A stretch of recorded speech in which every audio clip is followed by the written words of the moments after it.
Bem-vindos ao Executando Boas Ideias, o videocast onde a gente investiga o que está por trás da mágica que faz as boas ideias acontecerem. E para conversar com a gente hoje aqui, a gente trouxe o Jair Ribeiro, que além de ser um amigo de muito tempo, é um sujeito que tem uma trajetória memorável ao longo desse tempo todo, com diversas iniciativas, todas elas em maior ou menor grau, que transformaram não só a vida dele, mas a vida de um monte de gente que esteve envolvida nesse processo. Então, Jair, baita de um prazer estar aqui com você mais uma vez, né? E eu queria começar contando um pouquinho do começo da tua trajetória de banco, patrimônio, o que aconteceu, de onde você veio, para a gente poder chegar nessas iniciativas que a gente vai conversar aqui. Bom, prazer estar aqui, Geraldinho. A gente não é pouco amigo, a gente é muito A amigo. gente é muito amigo, A gente é verdade? muito amigo, a gente é muito próximo. Então, essa conversa vai ser ótima mesmo aqui. Bom, minha primeira vida foi como advogado. Eu fiz a faculdade de Direito e Economia ao mesmo tempo, depois eu fui em Pinheiro Neto. Mas depois, lá pelos 26, 27 anos, eu quis empreender. Naquela época, em banco de investimento. Naquela época, o Brasil era um pária no mercado de capitais, né? E aí eu formei com um grupo de pessoas, o que virou o Banco Patrimônio, em parceria com uma grande instituição americana, que é a Salomon Brothers. E a gente, tipo, passou aqueles anos 90 que foram muito bons em termos de banco de investimento, com o mercado de capitais crescendo, né? A gente fez o primeiro IPO internacional, que era a Cruz, fizemos também a privatização da Telebrás. Tem cheio de primeiros que a gente... Cada banco coloca os seus primeiros também, mas a gente foi um momento super memorável do mercado financeiro e do mercado de capitais aqui no Brasil. E depois a gente vendeu para o JP Morgan e eu fui ficar 4 anos no JP aqui no Brasil e em Nova York. Tocava a área de equity internacional do JP em Nova York, 2001 a 2003. Daí eu voltei e tirei um sabático. E foi no sabático que eu fiz as duas coisas que eu estou fazendo até hoje, inclusive. Que eu comecei a Casa Saber e a Parceiros Educação, que a gente vai falar daqui a pouco um pouquinho mais. Depois desse sabático eu fiz uma empresa de tecnologia com o Bradesco, a CPM Brax. Ficou grande, a gente consolidou várias empresas de tecnologia, a gente saiu, sei lá, do 0 para 5 mil funcionários em um ano. Foi bem louco, assim, um período de muito trabalho. Mas depois a gente vendeu em 2010 para a Capgemini e depois em 2011 eu entrei no banco comercial, Indusval, e aí fiquei lá até 2018. E 2019 para cá, eu, larguei todas essas coisas e tenho focado muito mais na minha paixão, que é a educação. Ô Jair, bom, você passou aqui em 30 segundos uma vida inteira de muita coisa acontecendo, né? Mas eu queria voltar um pouquinho para trás Sim. para explorar alguns pontos que são importantes, né? Quer dizer, você começou como advogado, montou o patrimônio junto com outro time de gente bacana, quer dizer, foi uma iniciativa pioneira naquele momento no tempo, porque Sim. afinal de contas vocês conseguiram inclusive essa parceria internacional É. desse calibre, né? Era uma coisa Muita que... sorte, muita Pô, sorte. muita sorte. Aquela coisa de sorte é uma mistura de oportunidade com preparação, né? Se você não está preparado, a oportunidade pode acontecer que você não vai conseguir capturar o valor que ela pode trazer para a mesa. Mas, aproveitando, quando você voltou para cá, que você resolveu tirar o teu sabático, como é que surgiu o insight, a iniciativa da Casa do Saber, começando por aí?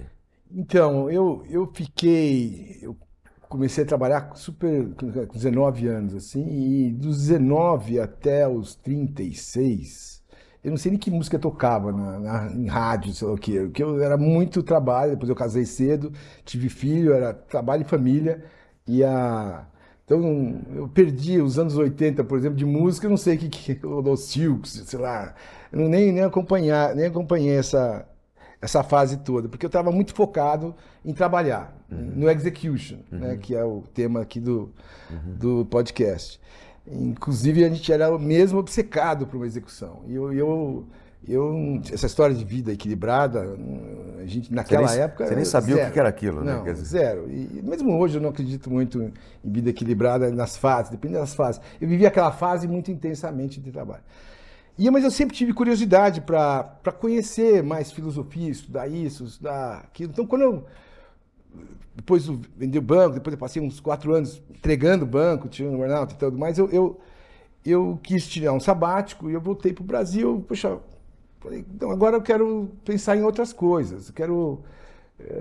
estudar, conhecer outras coisas. E aí que nasceu de eu chamar uma galera para ir em casa, acho que você foi também, para ter aula de filosofia. Então a gente chamava um professor, o professor entregava um texto antes, e a gente, era uma terça-feira, eu estava no sabático, todo dia era sábado para mim. Então, terça-feira à noite, a gente sentava uma galera e tomava um vinho e tudo mais, e discutia um tema filosófico, e aí, e depois, sei lá, rolava um vinho, uma conversa e tudo mais. E aquilo foi crescendo, e as pessoas ligavam e falavam assim, poxa, Jair, eu quero ir na sua casa, tô rolando uns saraus, que tipo uns salões, uns salões franceses, né, naquela época. E eu falava, pô, nós estamos estudando Nietzsche, você não entende os gregos, aqui não vai ser difícil você paraquedear e tal. Mas eu senti que tinha uma demanda por isso.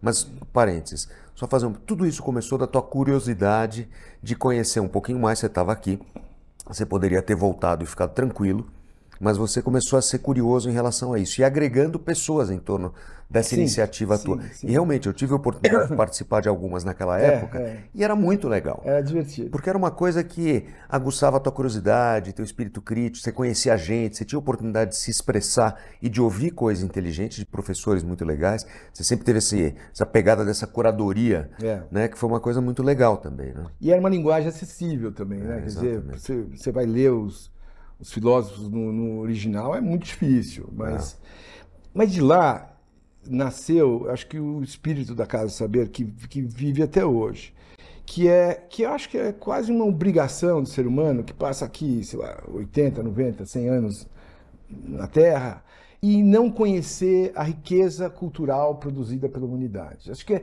quase eu acho que é quase uma obrigação. Eu não quero me projetar nos outros, mas é tão, sabe, a definição de Deus Spinoza, é um negócio, uau, assim, tão legal. Ou um poema de Bandeira, que o cara destrincha o poema, você vê que negócio sai, assim. Então, eu acho que para quem é curioso, eu acho que para todo mundo que pegar o gostinho, vai achar interessante isso.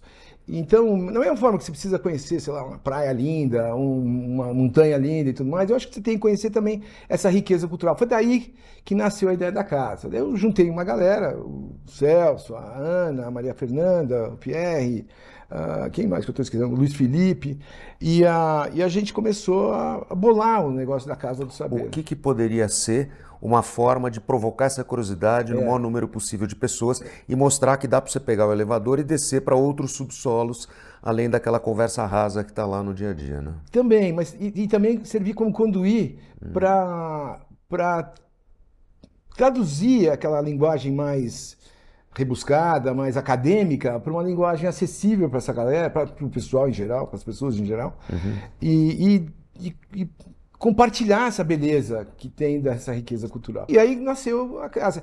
Tem uma coisa, uma característica minha, eu acho que se eu posso fazer, eu me sinto quase na obrigação de fazer. Eu sou um construtor builder, né? Então, se passa assim uma ideia interessante, que eu acho que eu posso fazer, eu tenho a capacidade de fazer, eu tenho uma certa facilidade de fazer, eu vou e faço. Não sei nem se é bom ou ruim, mas é uma característica. Que ano foi isso, Jair? Só para a gente lembrar um pouquinho, situar isso no... Foi 2003 e 2004. 2003 e 2004. Aí vocês optaram por fazer um espaço físico da Casa do Saber. Foi. Era um lance de... aliás, muito perto da sua casa, até na Mário Ferraz, um predinho de 3 andares, mas as salas de aula não eram salas de aula normais, assim, não eram... Então era uma cópia da minha casa. Era um ambiente. Era uma cópia da sala de estar da minha casa. Então tinha as puffs, tinha um tapete gostoso, tinha poltronas, tinha sofás. Então era uma coisa diferente mesmo. E nasceu, a inspiração veio da minha casa mesmo, para replicar a sala de casa numa sala. Você vê que coisa interessante, né? Quer dizer, foi uma iniciativa que você começou, disso surgiu mais um grupo de pessoas que se juntou a essa iniciativa e vocês começaram a encontrar um caminho para poder levar isso para a rua, literalmente, né? E a Casa do Saber, na minha visão, me corrija se eu estiver errado, ela estabeleceu uma tendência, que era a tendência das pessoas entrarem um pouquinho mais para dentro, aprenderem através de uma linguagem mais acessível, como você colocou, mas de entrar em alguns assuntos, e aquilo começou a criar um assunto de discussão. Para aqueles que não sabem, hoje a Casa do Saber é uma plataforma digital importante. Hoje tem dezenas de milhares de assinantes. Tem mais de 300 cursos lá dentro. Hoje a casa, quer dizer, aquela casa física deixou de existir e hoje ela é totalmente digital. Então a gente democratizou muito mais esse conhecimento. Agora, naquele momento no tempo, a casa estabeleceu uma determinada tendência, né? Eu me lembro disso. O Casa do Saber era um negócio que era cool, era legal de você estar lá. Não é nem, eu acho que mais do que moda, né? Eu acho que era uma coisa que era interessante. Ela realmente trouxe uma proposta de conhecer, de autoconhecimento, de poder ter acesso a esse nível de informação, cultura, coisa e tal, e despertou essa curiosidade num monte de gente. Então, eu fiz banco, eu fiz uma empresa de tecnologia, sei lá, com 8.000 funcionários, eu fiz uma Parceiro Educação, que é um negócio grande. Nós vamos chegar lá. Parceiro Educação, eu quero falar um pouco mais. Mas eu sou conhecido, muita gente para Jair, você é do Jair da Casa do Saber. Quer dizer, é curioso, e muita gente chega para mim e fala assim, não, poxa, a Casa do Saber mudou minha vida, não, lá encontrei sei lá quem, quer dizer, é muito gratificante isso para mim, assim, muita gente que eu não conheço, não tem a menor noção quem é, chega para mim, não, você é o Jair da Casa do Saber. Eu falei, sou o Jair da Casa do Saber. É isso mesmo, né? Sou eu, Jair da Casa do Saber.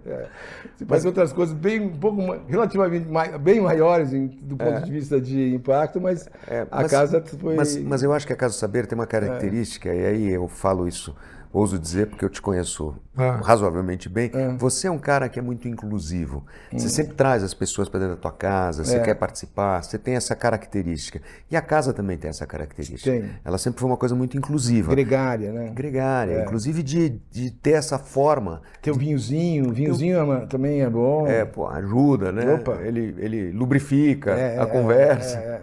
Né? Mas eu acho que a casa ela também teve uma coisa bacana de poder trazer essa conversa de uma forma muito mais fluida e muito mais agradável. Depois da casa, eu me peguei conversando com pessoas a respeito de temas que antes a gente não conseguiria falar. Então, despertar essa curiosidade, trazer as pessoas para esse novo ambiente, essa nova dimensão de conversa, eu acho que foi uma coisa muito legal. Então, isso eu acho que foi uma coisa transformadora. É legal, é bem gratificante isso. E de novo, eu saía, às vezes eu saía do banco e ia para lá, era uma coisa divertida. Ela sempre foi, a Casa do Saber é um business divertido. Se perguntar, diz que a Ana vai estar aqui também, a Ana Diniz, acho que perguntar para ela, a gente nunca teve um dia chato de reunião dos sócios, assim, na Casa do Saber. Era para ser uma coisa divertida, era um business pequeno do ponto de vista financeiro, então era para ser divertido. Agora a gente está com um time novo de sócios e tal, e está com uma pegada muito mais de ampliar e aí ter uma escala maior. Essa pegada hoje da casa é bem nessa linha de uma Até porque, me corrija se eu estiver errado, mas a casa nada mais é do que uma plataforma de educação. Sem dúvida. Né? Lifelong learning. Super tendência. Lifelong learning. E você, mais ou menos nesse tempo ou não, resolveu começar com uma nova iniciativa também, que é uma paixão tua, que é a educação, né? Foi, 21 anos atrás, em 2004 também, no sabático, eu fiz uma coisa que era divertida, que é a Casa do Saber, mas eu queria também devolver para a sociedade. Eu nasci numa família estruturada, classe média alta aqui de São Paulo, quer dizer, tive uma super educação. E se eu tivesse nascido, sei lá, 4 quilômetros de onde eu nasci, eu teria um outcome totalmente diferente.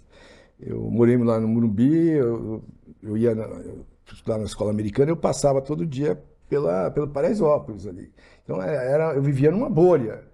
E você via essa desigualdade que existe no Brasil é uma coisa que me incomoda muito. E como é que você resolve isso? Como é que você, pelo menos, mitiga isso? Como é que você contribui para reduzir a desigualdade? É a educação. Então, naquela época, eu contratei até um grupo de consultores para ver como é que eu devolvo isso um pouco para a sociedade, como é que eu posso contribuir para isso. E aí surgiu eu fui ver uma ideia um projeto que o Jaime Garfinkel tinha em Paraisópolis mesmo, que ele adotava escolas públicas lá, na física, o Jaime, e eu vi aquilo e falei, puxa, isso aqui faz todo sentido. Porque não está substituindo o setor público, ele está maximizando o setor público. Então, o setor público gasta alguns milhões numa escola, ele gastava uma fração disso para transformar aquilo. Para mim, que venho do mercado financeiro, isso faz todo sentido. Quer dizer, você estava inoculando dentro do setor público uma tecnologia, um hardware, um software que poderia maximizar o resultado daquilo, ou no impacto, vamos dizer assim, na vida dos estudantes e coisa e tal, da comunidade. Com certeza. Você está tentando A gente começou com uma escola, isso em 2004, né? Conta um pouco qual é o princípio do Parceiros. O que que ele faz na escola? Ele entra na escola e faz o quê?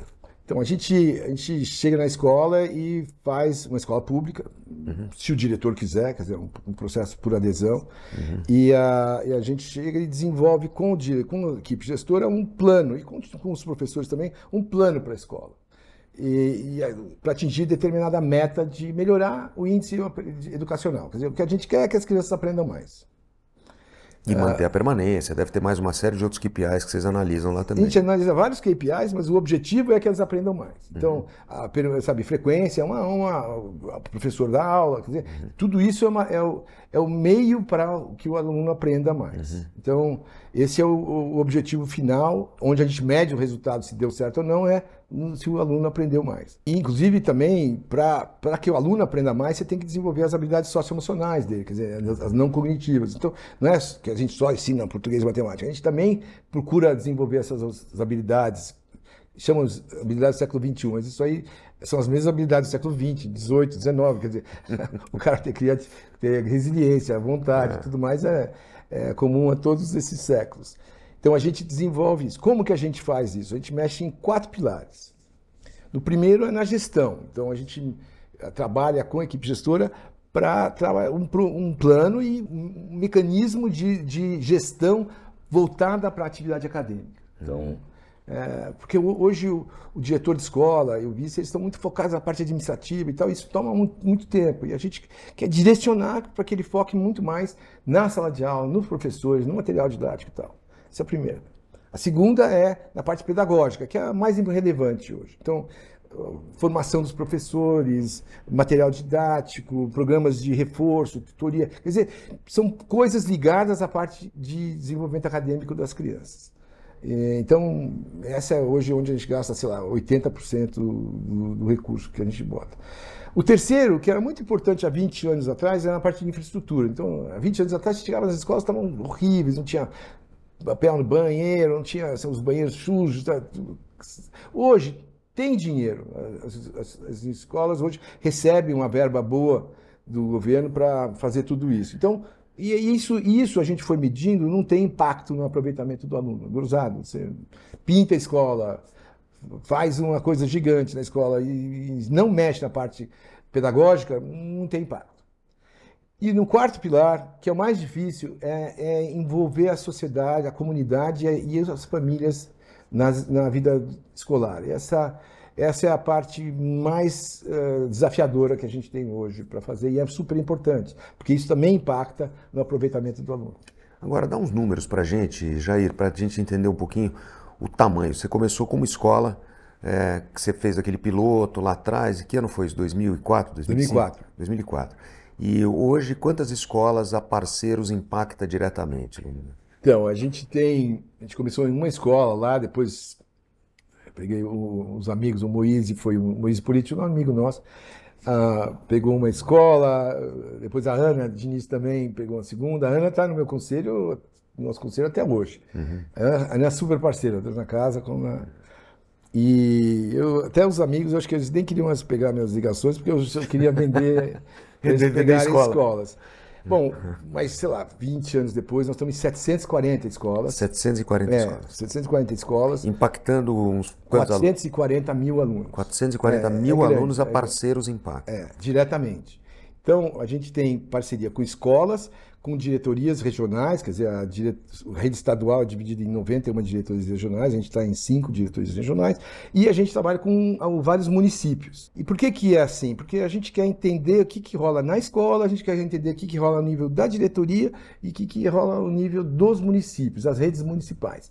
Porque isso aqui tudo é uma forma da gente aprender para a gente impactar a política pública. Então, o objetivo nosso com as 700 escolas é pilotar programas e aprender e acompanhar o que está rolando no chão da fábrica, no dia a dia, para a gente poder chegar para os secretários da educação, municipais e estadual, e trabalhar com o órgão central para mudar as políticas públicas que aí vão envolver não só as nossas 400 mil alunos, mas aí 8 milhões de alunos da rede estadual de São Paulo. Então, nosso objetivo da Parceiros Educação é transformar a educação paulista numa referência mundial em termos de qualidade de educação. E Jair, a Parceiros vem fazendo um trabalho espetacular, tanto é assim que você conseguiu captar todos esses recursos e executar, investir esses recursos da forma correta, que veio vindo mais. Não só veio mais recursos, como você recebeu uma série, a Parceiros, vamos dizer assim, recebeu uma série de prêmios internacionais e ultimamente até um endowment importante que aconteceu no ano passado. Fala um pouquinho disso aí pra gente. Os prêmios, eu sou sempre um pouco... Mas é legal, porque ajuda na captação. Ajuda na captação. Esse outro, que é a gente recebeu uma ligação, 2 anos atrás, de uma organização americana, de uma consultoria grande americana de terceiro setor, que é a Bridgespec. Falou assim, olha, tem um doador aqui que quer analisar vocês para fazer uma doação. Eu falei, puxa, isso aí, Papai Noel, o cara liga aqui para dar dinheiro. A esmola é muito santo desconfiando. Cadê a câmera escondida da pegadinha? Eu falei, tá bom, ok. Eu conhecia a organização, acompanhava eles e tal. E aí eles vieram, passaram 4 meses fazendo uma due diligence lá na Parceiros e falaram assim, olha, não sabia quem era. Daí, se o pessoal gostar, eles vão te ligar daqui a 2, 3 semanas. Né? 3 semanas depois, me ligam, ó, Mr. Ribeiro, tem uma doação de $5 milhões da Fundação Yield, isso é público, então da Mackenzie Scott, que é ex-Bezos, e no strings attached, você pode fazer o que você quiser com o dinheiro, não precisa mandar um relatório pra gente do que está rolando, o que você vai fazer com esse dinheiro, e também não peça mais, assim, 5 milhões aqui tá, e tchau. E foi esse sim, eu acho que foi para mim foi mais relevante, não pelo valor, mas porque esse pessoal realmente fez um due diligence. Foi lá, levantou o tapete, viu que tinha. Eles viram como vocês estavam investindo. Viu como estava. Isso, então foi uma chancela. Uma chancela muito mais importante do que alguns prêmios que a gente ganha e tudo mais, assim, que eu acho que os critérios não são tão objetivos como esse. Então foi muito legal isso, foi muito legal. Hoje qual que é o teu papel na Parceiros? Eu sou ainda presidente do conselho, sou presidente da organização do dia a dia, tenho um diretor-geral que toca o dia a dia, mas hoje, sei lá, eu gasto 70% do meu tempo na Parceiros Educação. E muito mais focado na política pública. Então hoje eu não sei com, sei lá, o vice da Secretaria de Educação, amanhã eu tenho uma reunião com o pessoal da área de formação de professores, hoje eu tive uma reunião lá na Parceiros, quer dizer, eu estou super, eu gosto disso, eu gosto de estudar isso, eu acho um desafio intelectual incrível, e além de ser bacana, você está ajudando uma opção de gente, mas eu acho um super desafio, muito mais legal do que fazer banco, sei lá, correr atrás dessas coisas. Você estava falando antes da gente, eu queria explorar mais essa tua última experiência que você teve agora internacional, que é um negócio legal, que eu queria saber também, porque você não teve oportunidade de me contar ainda pessoalmente. Mas antes disso, antes da gente começar essa conversa aqui na frente das câmeras, você estava me falando da analogia e da importância da execução dentro da educação. Né? Você não quer explorar um pouquinho mais e agora falar isso ao vivo pra gente aqui? Porque eu te interrompi até quando você começou a falar, eu falei, não, isso aqui é conversa pra gente fazer... Não, é porque o seu podcast é sobre execução. Execução, né? É a respeito de como executar a ideia, né?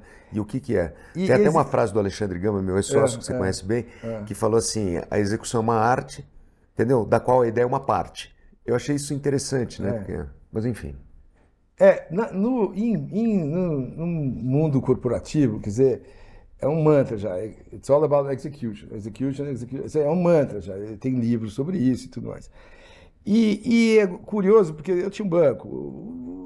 O modelo de negócio era muito parecido com o meu banco da esquina. Não era diferente. O que fazia ser mais bem sucedido ou menos sucedido é a questão da execução. Então, no mercado empresarial, o foco é muito na execução. Na educação, tem tantas variáveis, Geraldo, e elas mudam tanto, e também, dependendo da fase que você está, você tem um diagnóstico diferente e remédios diferentes, e tem pesquisas novas falando, não, agora não é mais construtivista, é fônico, agora não é mais, agora é AI para tutoria de computador, para fazer, sabe, computador para substituir o professor, agora esse programa de formação funciona, esse programa de formação não funciona. Você fica discutindo 80% do tempo a política em si. E aí você gasta muito pouco na execução, muito pouco esforço e energia. E a execução é crítica, porque, poxa, é uma coisa super complexa. A rede estadual de São Paulo tem 5.100 escolas, 3,4 milhões de alunos, tem 220, quase 200 mil professores. É uma complexidade enorme, cara. E é maior, a maior rede americana é a nova-iorquina, tem 1.000 escolas e 1 milhão de alunos, pra você ter uma ideia. Então, São Paulo tem 5 vezes mais escolas do que a maior rede americana. Então, dentro da rede estadual. Daí você tem 640 municípios com mais 6.000 escolas. Quer Ou dizer, seja, é uma complexidade é uma complexidade gigantesca. gigante. Então, a execução é super importante. Mas, e eu fui passar, eu passei esse último ano agora em Cambridge, lá, estudando, fazendo um programa em Harvard para aperfeiçoar o meu projeto da parceira. Então, eu estudei muita política educacional, estudei na escola, eu ia muito pouco para o business school, o sistema de business school é muito chato. Eu ia lá para a faculdade de educação e estudava e lia 300 às 500 páginas por semana lá. Você acompanhava Eu acompanhava você, vendo o que você estava fazendo, mas eu queria até que você contasse um pouco o conteúdo desse curso também, porque é um mas negócio que é então, legal. o que me bateu, uma coisa sobre execução, é que fizeram uma pesquisa em Gana, e quem fez foi a Esther Duflo, que foi até prêmio Nobel, onde eles fizeram 4 programas de recuperação de aprendizagem ao mesmo tempo, cada um com uma característica diferente. E eles mediram o impacto de cada um desses projetos, via que a gente chama de RCTs, Random Control Trials, uma pesquisa, uma avaliação de impacto com grupos de tratamento, grupos de controle, como padrão ouro mesmo. E ao final, todas elas deram mais ou menos certo. Então, tive um resultadozinho Ok. razoável. Ok, não foi maravilhoso, mas ok. Mas como eles acompanharam também a execução. Então não foi só o resultado final, eles acompanharam a execução. E, poxa, Gana não é muito diferente daqui. Quer dizer, a execução lá também foi, não via professor, o professor atrasava, não tinha, o professor não participava da formação. Quer dizer, Você não envolvia a era comunidade, é a mesma um coisa. pouco de bagunça, não era bagunça total, mas tinha muitas falhas na execução. E o que eles fizeram é que eles, então, excluíram aquelas escolas onde eles conseguiram identificar objetivamente algumas falhas e analisaram o impacto da onde foi bem executado. Daí eu estava no meio do paper lendo assim, eu falei, bom, vai ser 50% melhor, 70% melhor. Foram para minha surpresa, aonde foi bem executada, o resultado foi 4 a 14 vezes melhor. Da mesma política. Da mesma política. Da mesma política. Da mesma política. Quer dizer, daí você fala, puxa vida, será que o resultado da execução, a importância da execução no resultado da educação é tão grande quanto é no ambiente corporativo?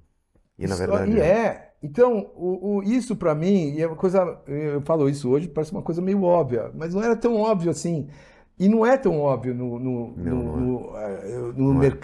que a gente vive hoje. Então, em função disso, a gente já fazia alguns acompanhamentos. Agora a gente está dedicando, sabe, lança um projeto que a gente trabalha no desenvolvimento da política. No segundo mês eu tenho um time meu, da Parceiros, acompanhando a implementação.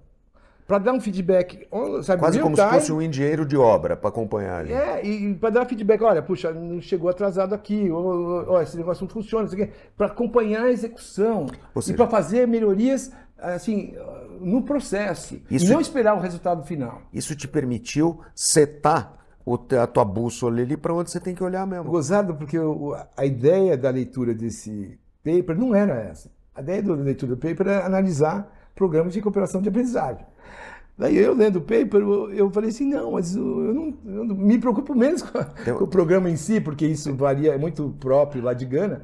Mas, poxa, o mais legal é o impacto que a execução teve. Mas isso é uma coisa que é interessante, que é aquela coisa do Rembrandt no sótão, né? Você compra uma casa, você paga um determinado preço, você vai ver o sótão, tinha um Rembrandt lá em cima. Então você estava pegando um texto. E aí essa curiosidade de você entrar dentro do texto, entender o que você pode pescar dali e aplicar isso no teu negócio, que faz uma enorme diferença. Eu li esse texto umas 3, 4 vezes para ver, certificar que eu estava realmente entendendo direito a coisa, porque esses textos são bem acadêmicos, né? Claro. Um texto. E eu até escrevi um paper sobre isso e distribuí para, puxa, 200 e tantos formadores de opinião aqui e tal. E a gente está redirecionando, estou redirecionando uma boa parte dos esforços do parceiro também. Muito legal.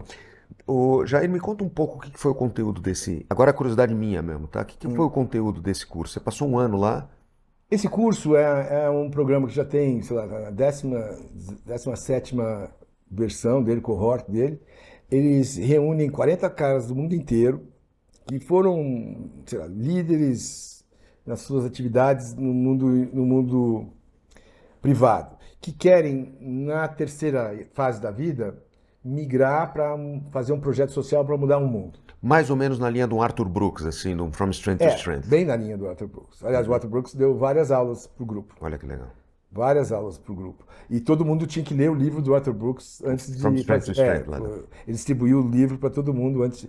Então, é muito legal, porque eram 40 pessoas do mundo inteiro. Tinha chinês, indiano, francês, tinha muitos americanos, tinha 2 outros brasileiros, e pessoal da América Latina e tal, Caribe. Mas todo mundo lá tinha um propósito. Aliás, eu era o único cara de educação. Para mim foi uma surpresa. No ano anterior tinham 4 de educação. Nesse ano que eu fui, só tinha eu fazendo educação. O resto era climate change, questão de global warming, a questão de presídios americanos. Muita gente foi preocupada com a democracia americana. Tinha um cara preocupado com a corrupção no mundo. Agora ele está preocupado com a corrupção nos Estados Unidos. Quer dizer, você pode usar toda a estrutura de Harvard e MIT para desenvolver ou melhorar o seu projeto. Eu fui lá com um projeto bem mais adiantado que os meus outros pais. A maioria dos outros caras estavam desenvolvendo o projeto ali, eu estava no comecinho. O meu já estava rolando há algum tempo. Mas para mim foi transformacional também. Eu te dei um exemplo, mas tem vários de coisas que eu aprendi lá que eu já estou aplicando aqui. Foi muito legal. Um ano inteiro viver na vida de estudante. Eu morava muito perto da faculdade ali, muito gostoso, muito diferente dessa vida aqui de São Paulo. Dessa bolha que você está falando. Ô Jair, a gente está chegando aqui, nós estamos com, parece que brincadeira, nós estamos há 40 minutos nessa conversa aqui. Uau. E eu queria saber o seguinte, você tem algum recado que você queira dar para quem está nos assistindo aqui? A gente tem tido uma baita de uma atração nesse videocast. Eu acho meio em função disso, entendeu? Mas eu sempre termino com essa pergunta. A gente falou dos sucessos nós, mas eu também tive os tomos, as pingas que você toma, os tomos que eu levo. E aonde eu não me preocupei, hoje, olhando em hindsight, assim, aonde eu não tive mais sucesso em algum projeto, foi onde eu não me preocupei tanto com a execução. Então, eu acho que esse podcast está super na direção certa. E está contribuindo muito. Eu falando aqui para o público, eu acho que a gente não pode ser, se quer que a coisa dê certo, você não pode ser complacente com a questão da execução. Se eu tenho uma coisa que eu acho que eu aprendi ao longo dessa vida que eu fiz que não deu certo tanto, é onde eu fui complacente. Ah, não, tudo bem, vai dar certo. Não. No Banco Patrimônio, eu me lembro, imprimia alguma coisa e eu via uma crase errada, eu sou muito chato. Sou muito chato, de crase, de erro de português e tal, caramba. Eu mandava voltar e imprime de novo. E assim, não tinha complacência. Era excelência no trabalho. E isso acho que fez uma super diferença. A parceiros, eu acho que hoje eu até sou muito mais rígido e cobro muito mais o time da Parceiros até do que eu cobrava nas minhas atividades empresariais. Porque a gente está mexendo com vida de gente, das crianças. Então, poxa, quer coisa mais importante do que impactar, sei lá, 3 milhões, alguns milhões de crianças aqui em São Paulo. Então, nós, a Parceiros, temos que ter um foco enorme em excelência. Então, eu acho que essa é uma mensagem que reitera um pouco o objetivo disso aqui, que é focar na execução. Eu não tenho mais nada para falar depois disso que o Jair falou aqui, meu velho. Só tenho que te agradecer. Tá? Mais uma vez, a gente tá junto aqui conversando. Prazer. Gente, é isso. Obrigado para vocês que estiveram conosco aí. Prazer. E é isso.